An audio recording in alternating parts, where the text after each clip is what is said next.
Muy buenas tardes, hermanos, muy buenas noches, buenos días si alguien nos está sintonizando por la mañana.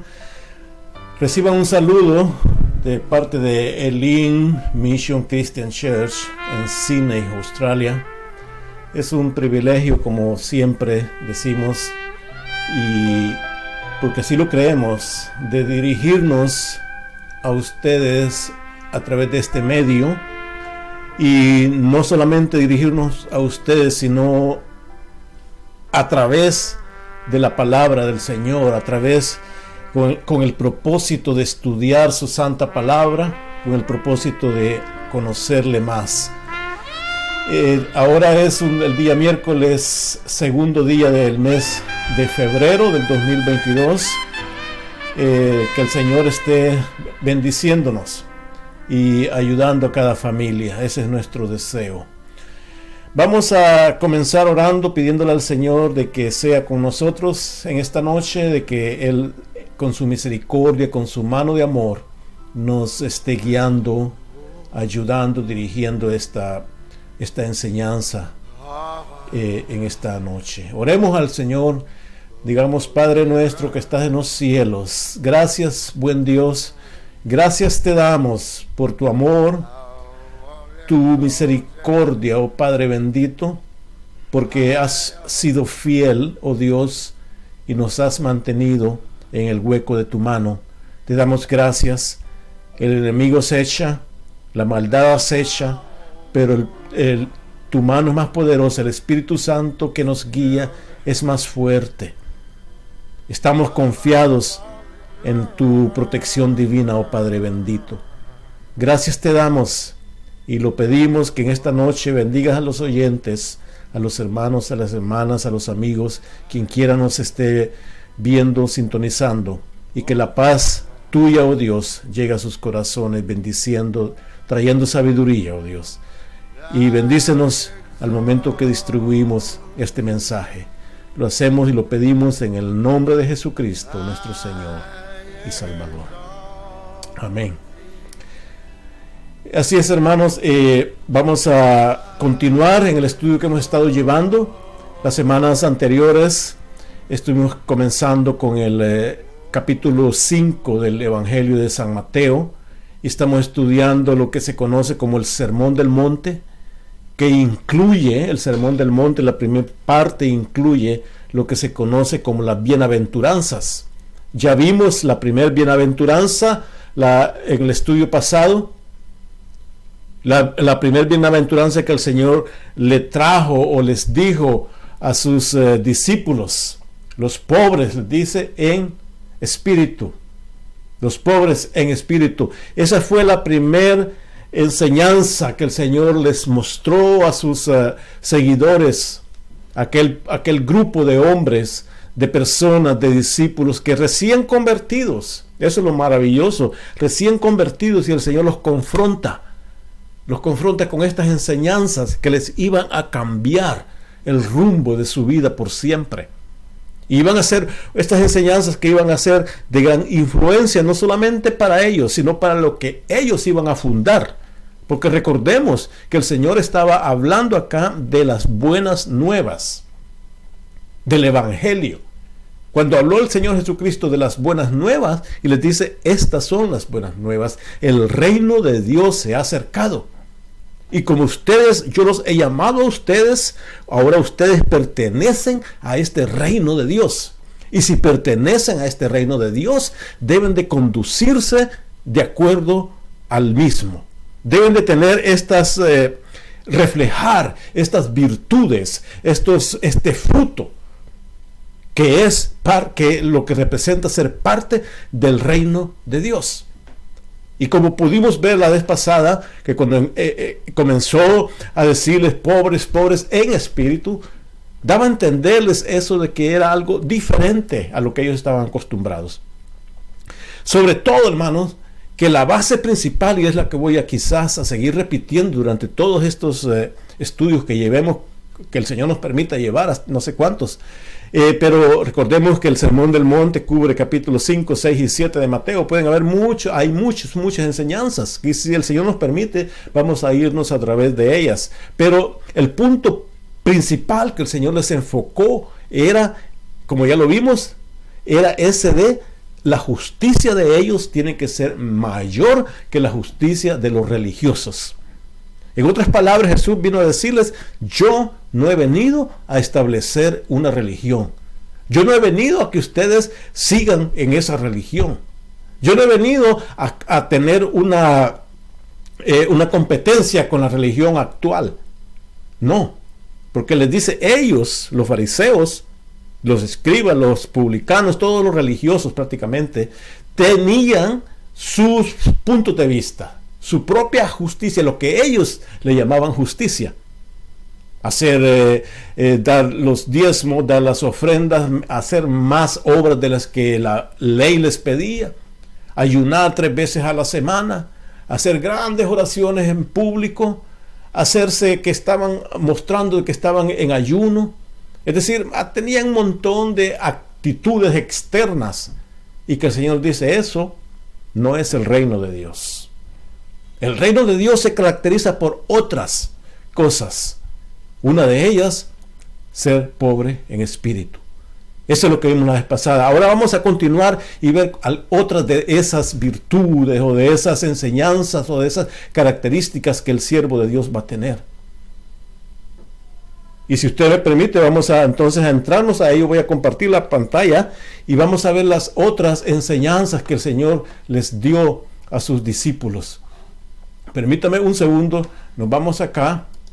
Y si usted puede ver acá, por ejemplo, las bienaventuranzas que vamos a ver en esta noche, es la parte 3 que digo: bienaventurados los que lloran y bienaventurados los mansos. Con la ayuda del Señor vamos a desarrollarnos en estos versículos. Entonces entremos inmediatamente a la lectura, para que vayamos siendo breves. Quizás vamos a tratar de ser lo más breves posible. Siempre digo eso y nunca lo logramos, pero vamos primero Dios a verlo en esta tarde. Veamos entonces, vamos a continuar leyendo. Solamente vamos a leer los primeros 7 versículos. Ya lo leímos varias veces, pero la palabra del Señor, entre más se lee, mejor, porque lo repetimos, lo asimilamos de una mejor manera. Leámoslo entonces, capítulo 5, versículo del 1 al 7. Vamos a leer de Mateo.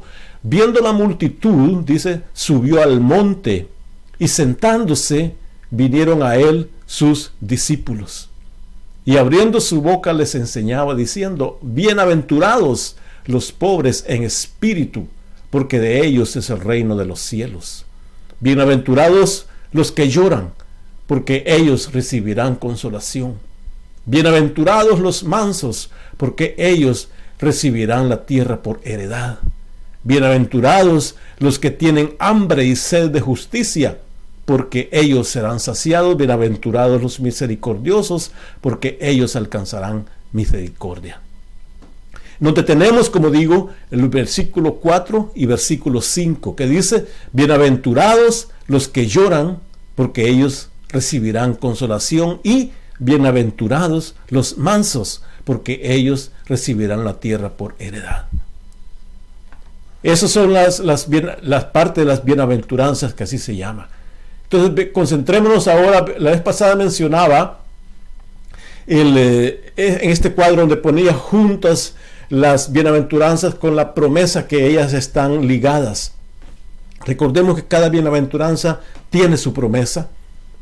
Los pobres de espíritu, dice, ellos que de ellos es el reino de los cielos. Ahora, lo que nos detiene esta tarde: bienaventurados los que lloran, dice, ellos recibirán consuelo o consolación. Bienaventurados los mansos, porque ellos recibirán la tierra por heredad. Entonces, hermanos, esa es la parte de lo que vamos a ver esta noche. Veamos entonces, dice ese versículo 4, los que lloran, bienaventurados. Entonces, veamos, yo sé que no es un estudio profundo, sino más bien es esta enseñanza que la podemos asimilar, el significado de lo que el Señor quería mostrarles. Por lo tanto, lo voy a poner como está escrito en el lenguaje del texto, del griego, del texto Receptus, como se llama. Entonces está en griego, que se leería más o menos makaroi, oi, penteuntes, hoti, autoi, paracletesontai. Bueno, no estoy hablando en lengua, estoy tratando de leer este versículo. Y lo hago no para que seamos expertos en griego, no, solamente para que podamos ver cómo estas palabras se desglosan en su significado, que muchas de esas palabras ya las conocemos. Por ejemplo, la que ya hablamos la vez pasada, cuando se dice bienaventuranzas, la palabra esa, makaroi, que quiere decir bendecido. En otros versículos se usa la misma palabra como feliz. Entonces, felices, ¿quiénes en este caso? ¿Quiénes? Hoy penteuntes, penteos o pentos, es una palabra que en varios versículos se traduce como llorar, como lamentarse, como estar de luto. Entonces, ese es el significado que el Señor estaba diciendo. Ahora, si nos preguntamos, ¿cómo es posible que alguien va a estar feliz, va a estar bendecido porque se está lamentando? ¿Cómo es posible eso? Que alguien está llorando, va a estar bendecido.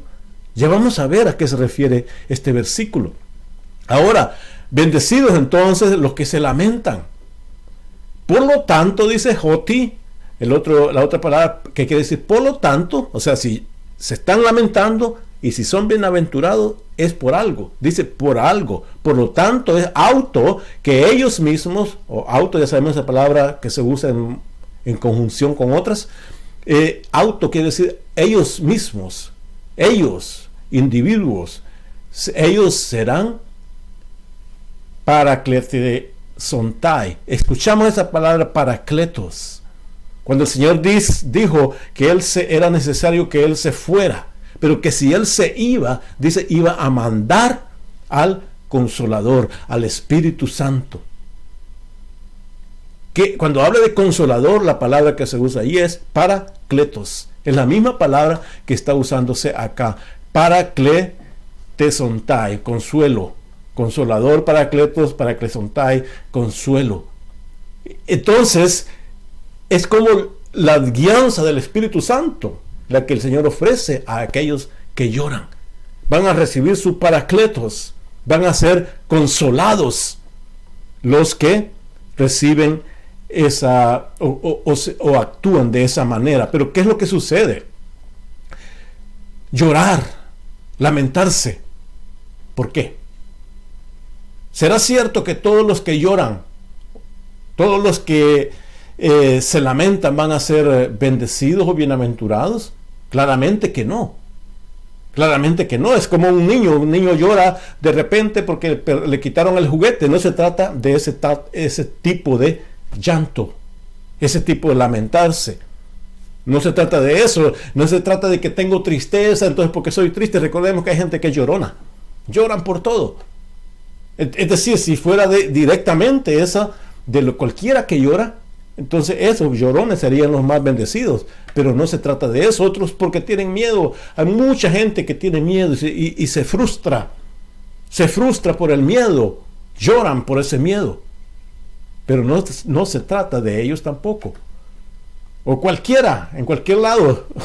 No sé si usted tal vez tuvo la experiencia. Yo me recuerdo donde crecimos.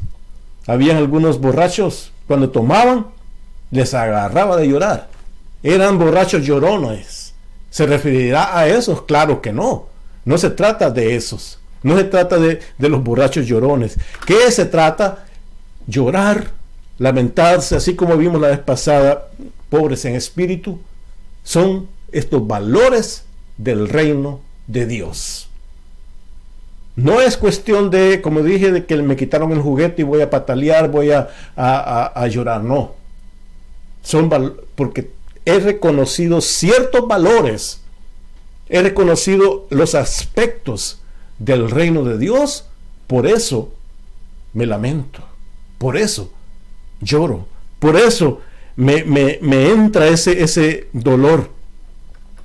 Ver nuestro pecado y ver la soberanía de Dios. Aquí entra, hermano, el aspecto primordial de esta enseñanza. Al reconocer esto, la soberanía de Dios, y al conocer nuestro pecado. Allí, de eso se trata. De eso se trata el mensaje del Señor cuando les dice: bienaventurados los que lloran, porque ellos recibirán consolación. Es cuando ese miembro que constituye ahora el reino de Dios, viene y comprende o se presenta delante de ese Dios soberano, delante de ese Dios todopoderoso, y reconoce que ese Dios es totalmente santo, santo, santo. Es un Dios soberano. Reconoce que al ver ese Dios tan santo, tan sublime, tan poderoso, y se ve a sí mismo, ese cristiano reconoce que él es pecador, que él está muy lejos en cuanto a su naturaleza humana. Él está muy lejos de poder agradar a ese Dios soberano. Se va a lamentar de su situación como ser humano. Se va a lamentar de su situación como hombre. Y va a decir: Dios, yo no merezco ser llamado tu hijo. No merezco ser parte de este reino. No merezco recibir las buenas nuevas. Y se lamenta. Bienaventurados esos que se lamentan. Bienaventurados esos que saben de que no pueden mantenerse en pie delante del Dios Todopoderoso. Aún en el Antiguo Testamento sabemos que la Biblia nos menciona que nadie podía ver al Señor y vivir. No hay hombre que lo vea y viva. Ese es reconocer que somos incapaces, que somos inmerecedores, que tenemos un gran vacío como humanos. Somos inhabilitados. Y todo eso, reconocer que solamente Dios lo puede solventar. Y entonces hay personas, hermano, que pueden llegar, tal vez por la lectura de la Escritura o por cierto conocimiento, pueden llegar que sí, este Dios es todopoderoso, este Dios es grande, por lo tanto yo voy a hacer muchas cosas para agradarlo, yo voy a hacer muchas cosas para comprar el favor de Dios, y es donde se amparan en la religión, donde se amparan en el manto religioso, en el manto de los ritos. Pero ese no está tomando un acto de llorar, de compungirse, de lamentarse, sino que él quiere solucionarlo a través de la religión. El Señor no estaba hablando acá: bienaventurados aquellos que tienen su religión para agradar a Dios. No, es necesario simplemente reconocer a uno mismo, y entonces ahí reconoce quién es Dios. Identifiquémonos quiénes somos nosotros. ¿Y quiénes somos, hermano? ¿Cuál es nuestra condición?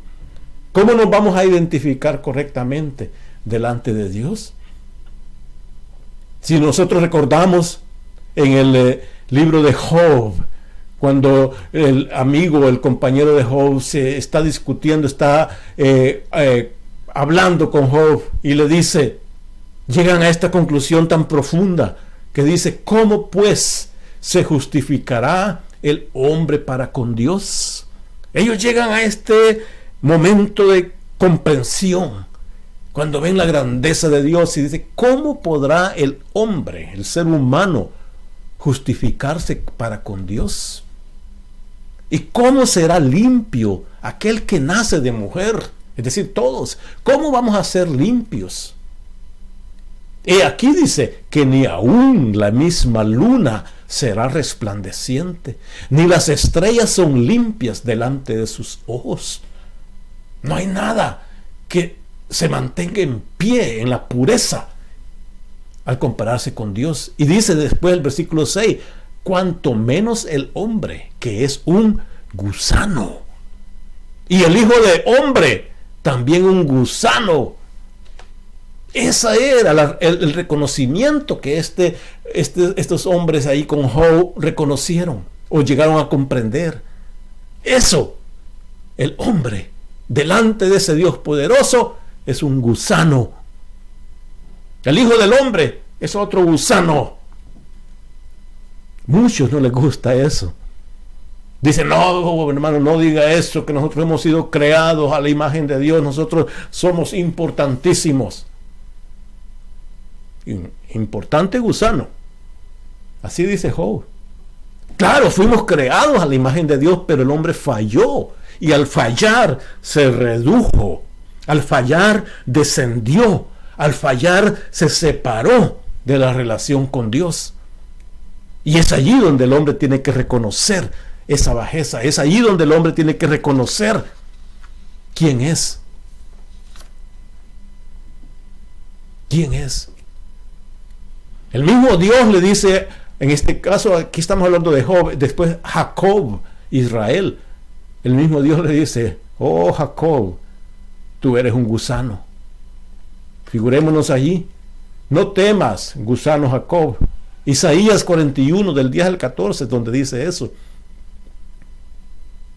Versículo 14 dice, no temas, gusano de Jacob. Oh vosotros los pocos de Israel.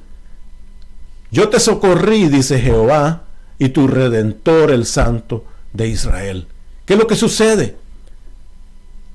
Cuando cuando Jacob acá es considerado o es identificado como un gusano, pero eso es delante de la poderosa mano de Dios. Pero sin ser así, Dios no le dice, tú eres un gusano, voy a ponerte el pie encima y te voy a estirpar. No. Le dice el versículo 10, dice, no temas, dice, que yo soy contigo.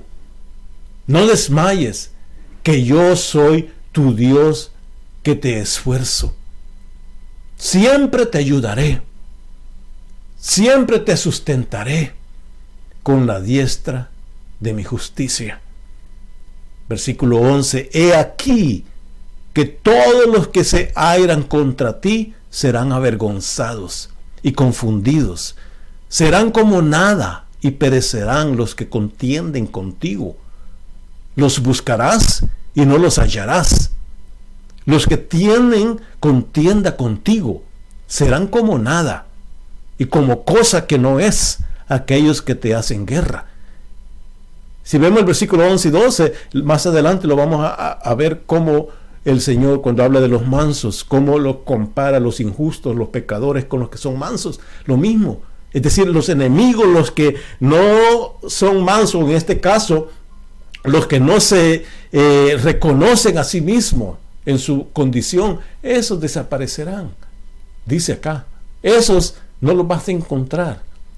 Versículo 13, porque yo, Jehová, soy tu Dios, dice, que te hace de tu mano derecha, es decir, que te toma, que te agarra, como decimos, la palabra correcta, que te hace de la mano derecha y te dice, no temas, yo te ayudaré.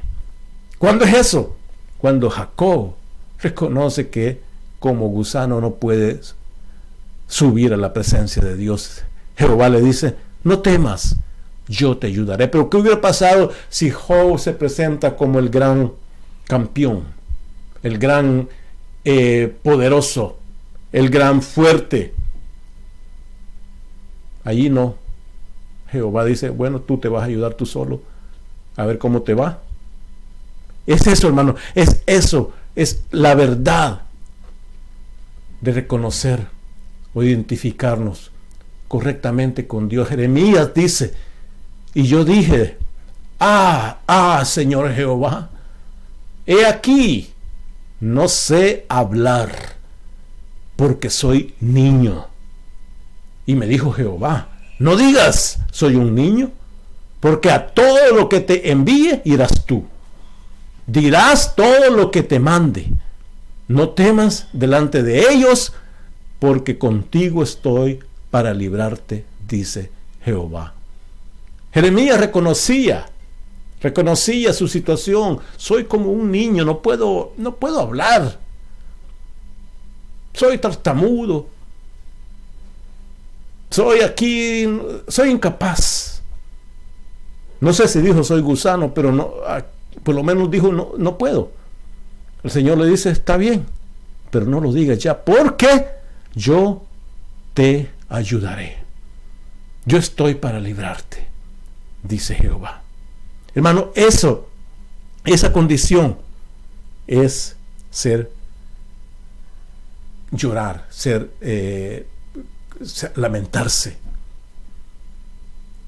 Bienaventurado el que reconoce su condición, el que llora por su condición.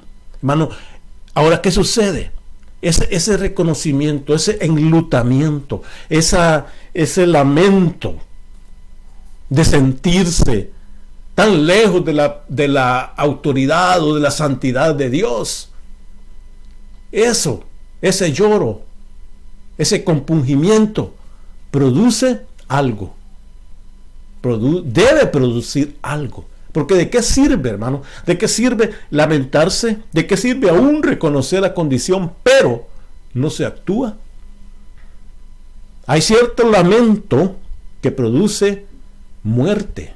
Porque hay gente que se lamenta y se siente frustrado, se pone estresado y le da cualquier choque nervioso, algunos hasta se suicidan.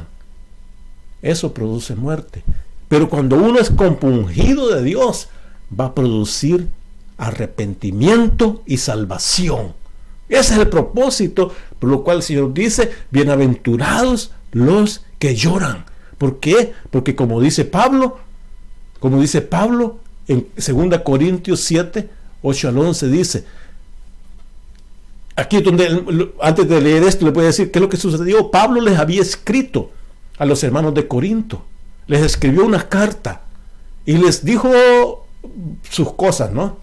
Pablo estaba quizás no muy contento, satisfecho de la situación de Corinto, y les escribió ciertas cosas que él dijo, en realidad quizás me pasé, quizás fui muy fuerte con ellos, se compungió, se contristó, pero después averiguó, pasaron los días y se da cuenta que los hermanos sí habían sido afectados por lo que él les había escrito, se habían lamentado, pero al final Pablo se dio cuenta que ese lamento les produjo un cambio positivo. Entonces Pablo dice acá, porque aunque os contristé con la carta, dice, no me pesa, dice, aunque entonces lo lamenté, pero veo que aquella carta, aunque por algún tiempo os contristó, ahora me gozo, dice, no porque hayáis sido contristados, sino porque fuisteis contristados para arrepentimiento. Ellos recibieron la palabra de Dios, se pusieron tristes, se lamentaron, pero se arrepintieron. Dice, porque aquí en esta parte dice, habéis sido contristados según Dios, para que ninguna pérdida padecieseis por nuestra parte. Dice el versículo 10, porque la tristeza, dice, que es según Dios, produce arrepentimiento para salvación. Ese es el punto, hermano. Si fue contristado, cuando usted, cuando yo recibamos palabra y quizás no nos agrada porque nos dijo gusanos, o no nos agrada porque nos confrontó, nos contristamos. Mucha gente lo que hace, se enojan y dicen, esa iglesia, ese predicador, ese lugar, ahí no le dicen que uno es bonito, ahí le dicen que uno es malo, que uno es pecador, que necesita arrepentimiento, y se van. El verdadero siervo de Dios, el verdadero honesto, que quiere seguir a Dios, se va a contristar, pero como dice Pablo acá, esa tristeza que es según Dios produce arrepentimiento para salvación, que ese es el propósito final. Ahora dice, de que no hay, del cual no hay que arrepentirse de ese lado, pero dice, la tristeza del mundo produce muerte. La tristeza del mundo produce muerte. Porque he aquí, esto mismo de que hayáis sido contristados según Dios, ¿qué es lo que produjo en ellos? Dice, ¿qué solicitud produjo en vosotros? Dice, ¿qué defensa? ¿Qué indignación? ¿Qué temor? ¿Qué ardiente efecto? ¿Qué celo? y qué vindicación. En todo os habéis mostrado limpios en el asunto. Pablo estaba admirado del resultado. ¿Por qué? Porque ellos habían recibido eso para salvación, para arrepentimiento y para salvación. Por eso el Señor dice, bienaventurados los que lloran. ¿Por qué? Recibirán consuelo. Reconocieron su situación, se lamentaron delante de Dios y Dios dice, aquí estoy para ayudarte, arrepiéntete y entra al gozo de tu salvación. Eso es consuelo por haberse lamentado. Aleluya. Continuamos entonces, hermano, en el siguiente. Dice el segundo, la otra bienaventuranza, la segunda de esta noche. Bienaventurados los mansos, porque ellos recibirán la tierra por heredad.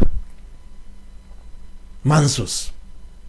Esa palabra, hermano, mucha gente la toma de una manera negativa. Esa palabra muchos la toman de una forma mala. He escuchado algunos que dicen, no, manso es sinónimo de tonto. Por favor, no haga el ridículo al decir eso.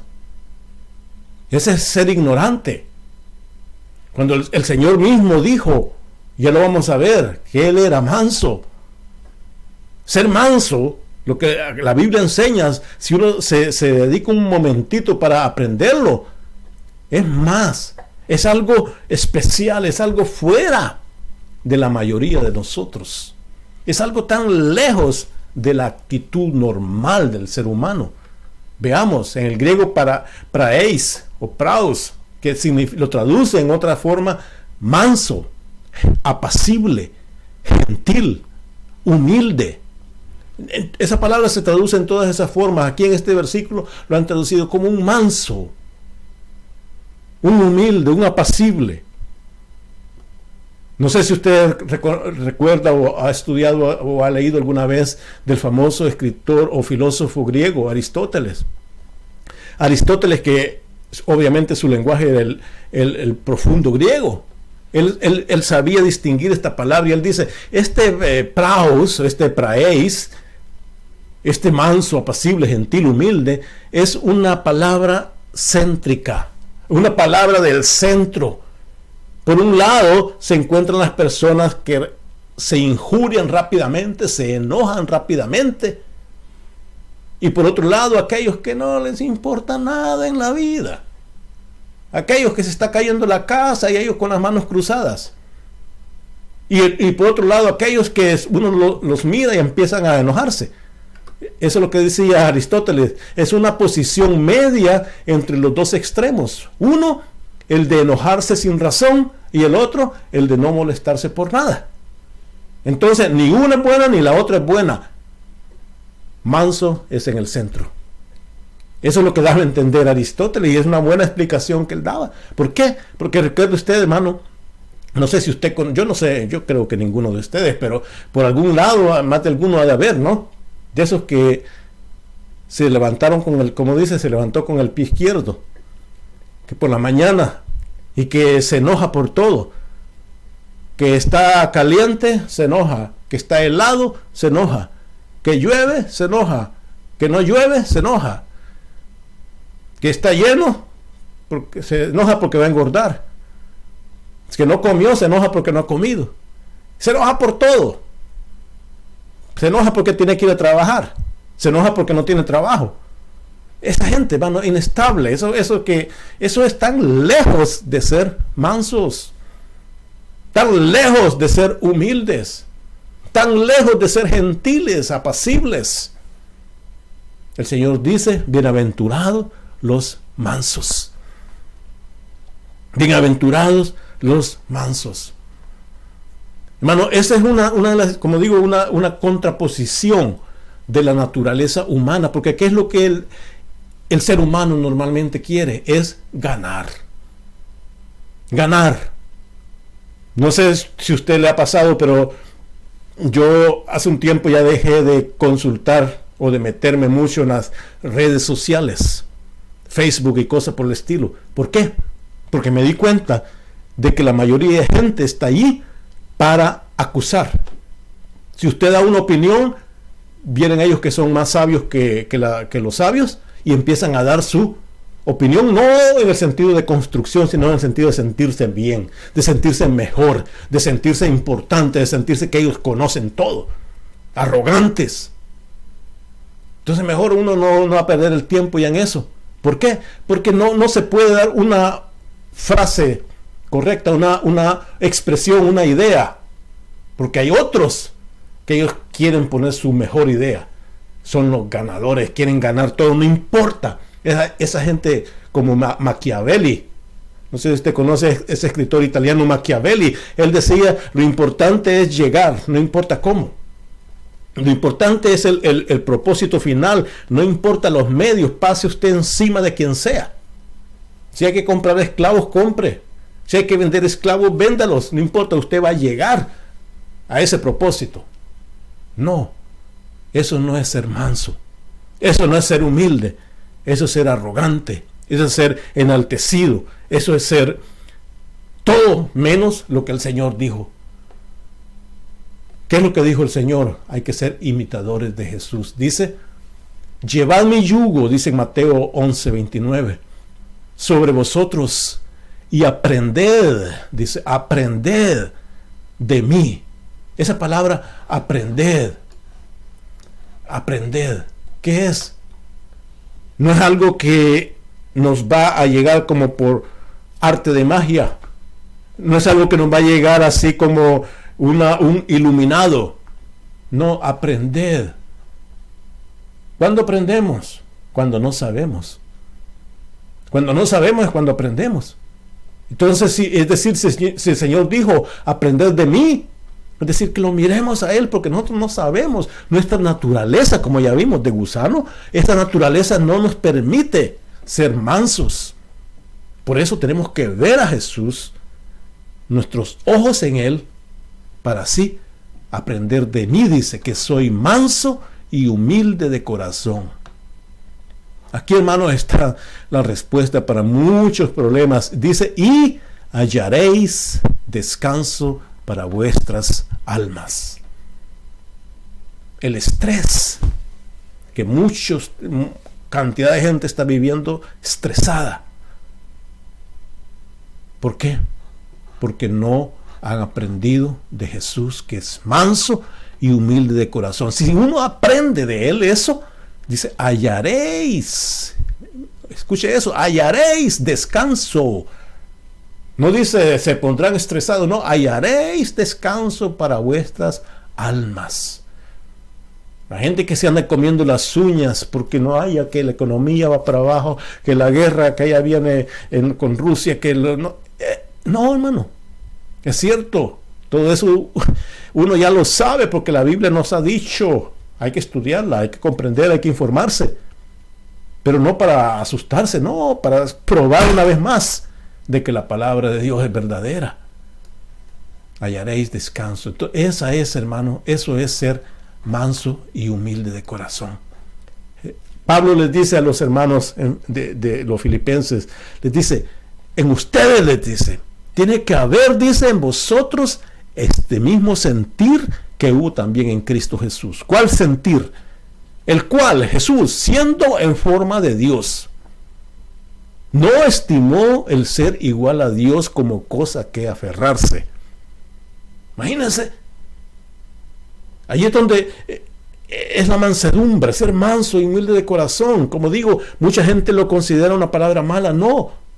El Señor en aquel momento, cuando fue necesario limpiar el templo, sacó el látigo y les dio.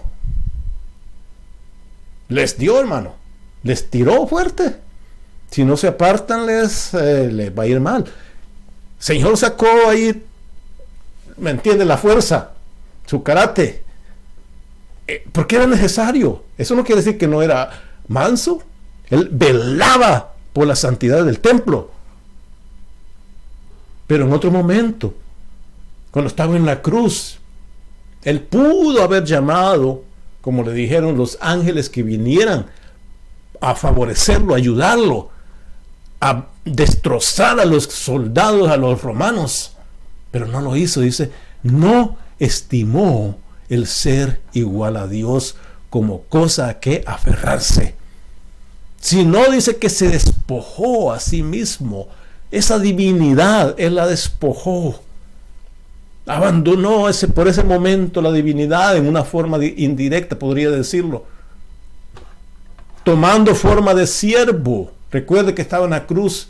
En vez de decir, Padre, mira cómo me han maltratado esto, consúmelos con un rayo.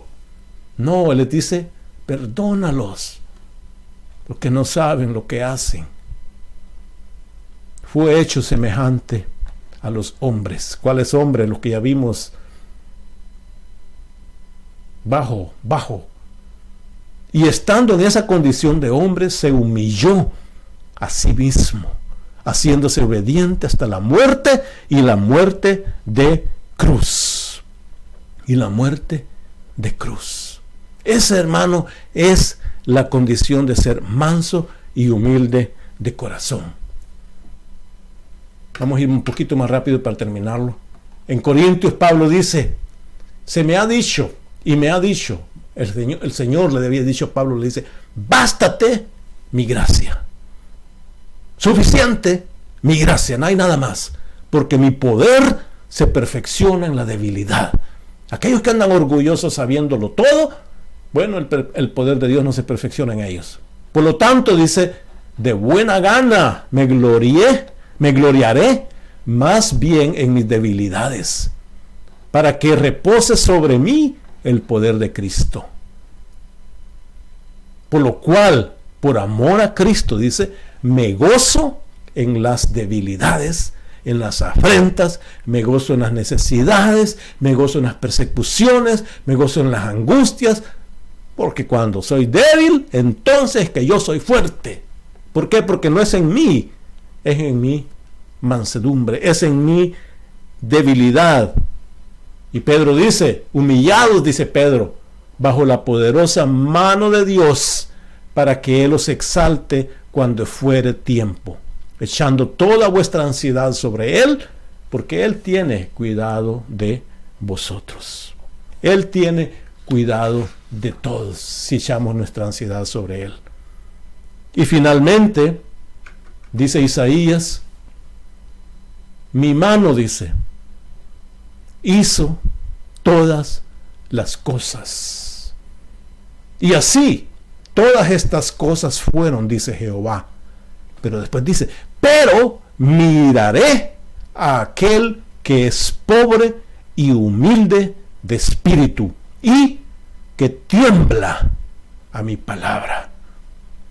Imagínense, el Dios Todopoderoso dice, mi mano hizo todo.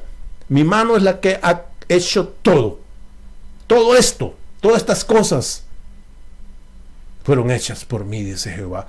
Pero, a pesar de que hay grandeza, yo miro a aquel hombre, a aquella hermana, a aquella persona, a aquel siervo que es pobre y que es humilde de espíritu. Aquel que tiembla a mi palabra. Hoy en día hay cantidad de gente llamados siervos, lo que andan buscando es cómo cambiar la palabra. Andan buscando manuscritos que ellos ni saben de dónde vienen, para ver cómo le cambian a la palabra de Dios. No, eso no quiere decir esto, eso quiere decir otra cosa, y la empiezan a cambiar. Esos no tiemblan a la palabra de Dios, eso lo que hacen es cambiarla, transgiversarla. Eso no es ser manso, eso no es ser humilde. El Señor dijo, bienaventurados los mansos, porque ellos recibirán la tierra por heredad. ¿Qué es eso de recibir la tierra por heredad? Veámoslo rápidamente y aquí concluimos. Cuando el Señor dijo esta bienaventuranza, Él la tomó prácticamente y directamente del libro de los Salmos. Salmo 37:11 dice, pero los mansos heredarán la tierra y se recrearán con abundancia de paz. El Señor dice, los mansos recibirán la tierra por heredad. El salmista dice, los mansos heredarán la tierra. De ahí la tomó el Señor. ¿Por qué? Porque en el libro de Salmos, el Salmo 37, es el que muestra esta dualidad. El Salmo 37 es el que muestra esta comparación entre los mansos y los que no son mansos. Entre los humildes y los que no son humildes. Entre los justos y entre los impíos. Entonces por eso el Señor dice, si usted pertenece al grupo 1, que es el grupo de los justos, el grupo de los mansos, es el grupo de los que me siguen, es el grupo de los miembros del reino de Dios, entonces usted va a tener esta heredad. ¿Qué quiere decir eso? Veamos lo que dice allí en el libro, si no lo voy a leer, el Salmo 37, usted puede leerlo más detenidamente, solo voy a darle una highlight, a darle una reseña de algunos versículos. Este capítulo 37 es maravilloso y muestra casi en contraposición un versículo con el otro.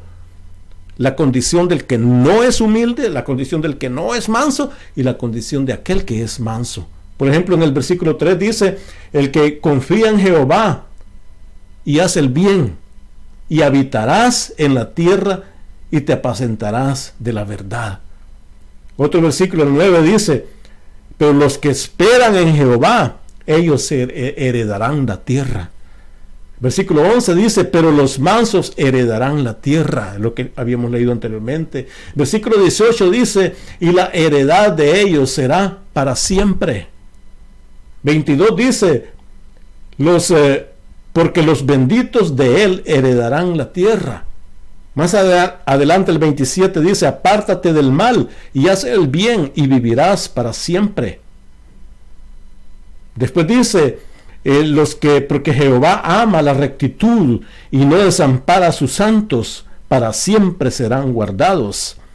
Versículo 29 dice, los justos heredarán la tierra y vivirán para siempre sobre ella. Más adelante el 34 dice, y él te exaltará para heredar la tierra. 37 dice, porque hay un final, aquí va concluyendo, hay un final dichoso para el hombre de paz.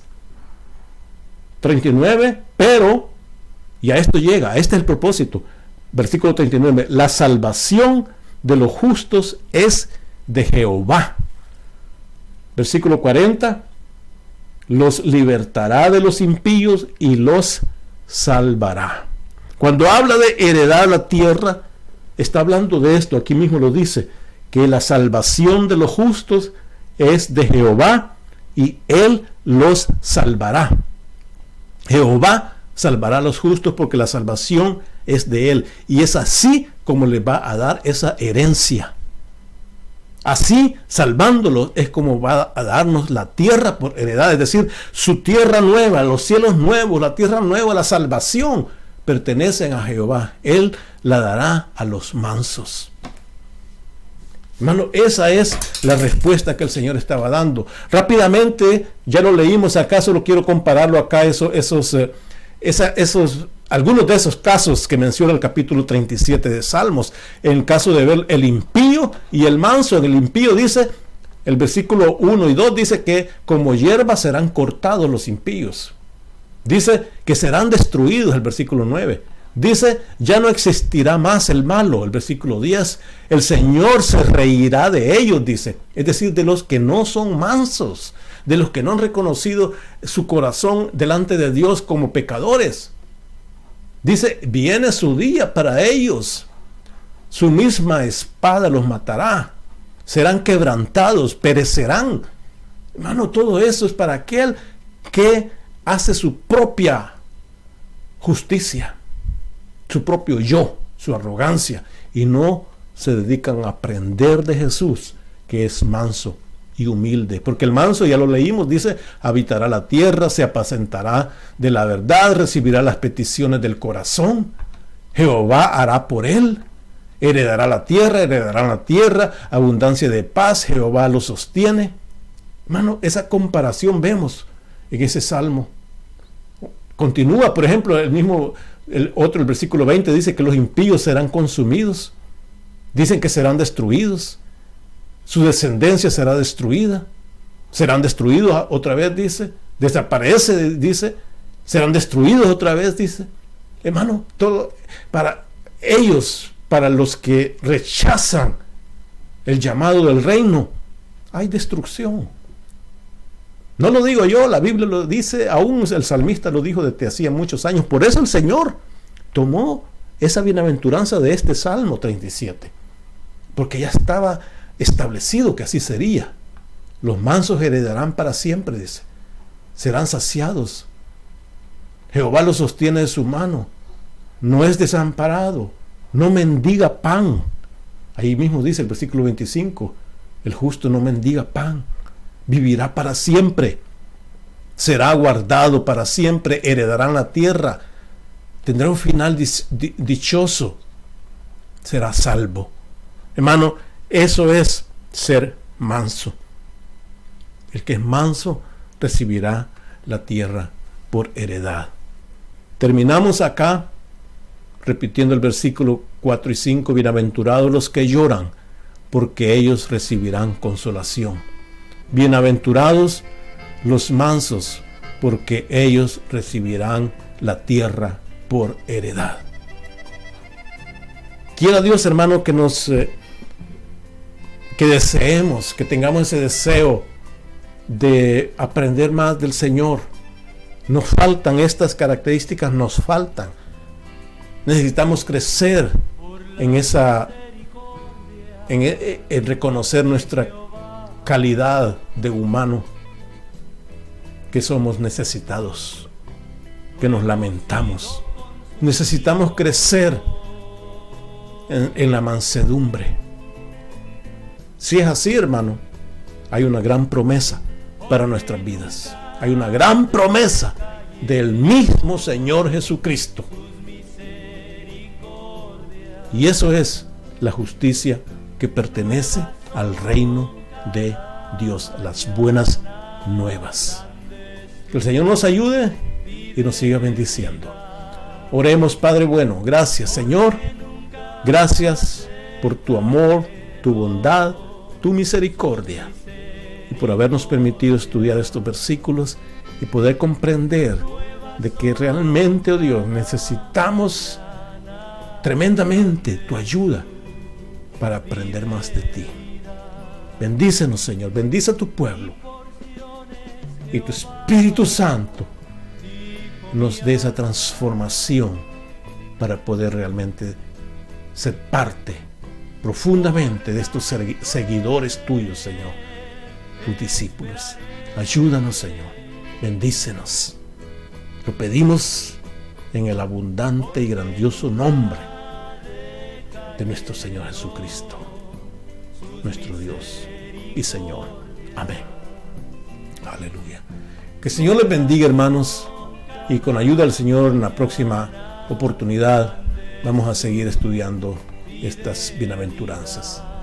Que la paz de Dios esté en vuestros corazones. Amén.